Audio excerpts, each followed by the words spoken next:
বলিউডের প্রভাবশালী অভিনেতা আমির খান তার ব্যক্তিগত জীবন ও নতুন সম্পর্ক নিয়ে দীর্ঘদিনের গুঞ্জন ও জল্পনার অবসান ঘটিয়েছেন। রীনা দত্ত ও কিরণ রাওয়ের সঙ্গে বৈবাহিক সম্পর্কের ইতি টানার পর দীর্ঘ সময় একা থাকলেও এখন তিনি গৌরী স্প্র্যাটের সঙ্গে নতুন জীবন শুরু করেছেন। সম্প্রতি মুম্বাই আয়োজিত এক অনুষ্ঠানে নিজের বর্তমান সম্পর্কের গভীরতা নিয়ে কথা বলতে গিয়ে 61 বছরে পা রাখা এই অভিনেতা আবেগপ্রবণ হয়ে বলেন, আমি মন থেকে এরই মধ্যেই গৌরীর সঙ্গে বিবাহিত।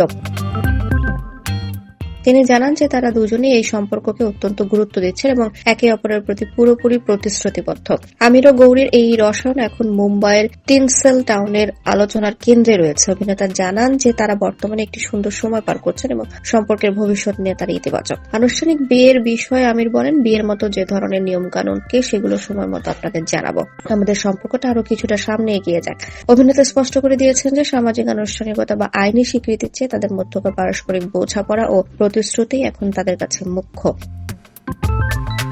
এর আগে অভিনেত্রী ফাতিমা সানা শেখের সঙ্গে আমিরের নাম জড়ালেও সেই গুঞ্জন শেষ পর্যন্ত ধোপে টেকেনি। আমিরের নতুন জীবন সঙ্গিনী 46 বছর বয়সী গৌরী স্প্র্যাট পেশাগত ও ব্যক্তিগত জীবনে বেশ স্বাবলম্বী একজন নারী। বেঙ্গালুরুর বাসিন্দা গৌরী এক পুত্র সন্তানের জননী এবং বর্তমানে তিনি মুম্বাইয়ে আমিরের সঙ্গে একই ছাদের নিচে থাকছেন।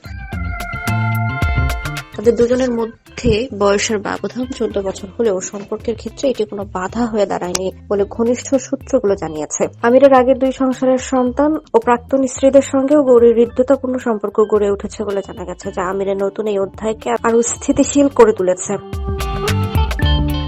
দীর্ঘ ক্যারিয়ারে আমির খান সবসময় তার কাজ এবং ব্যক্তিজীবনের সততার জন্য প্রশংসিত হয়েছেন। তার নতুন এই সম্পর্কের খবরে ভক্তদের মধ্যে মিশ্র প্রতিক্রিয়া থাকলেও আমির জানিয়েছেন যে তিনি বর্তমানে মানসিকভাবে বেশ শান্তিতে আছেন। বিয়ের আনুষ্ঠানিক দিনক্ষণ এখনই ঘোষণা না করলেও অভিনেতা কথা দিয়েছেন যে সময় হলে তিনি নিজেই সবাইকে তা জানাবেন। আপাতত নিজের নতুন সিনেমা এবং ব্যক্তিগত জীবনের এই নতুন সঙ্গীকে ঘিরেই আমিরের ব্যস্ততা আবর্তিত হচ্ছে।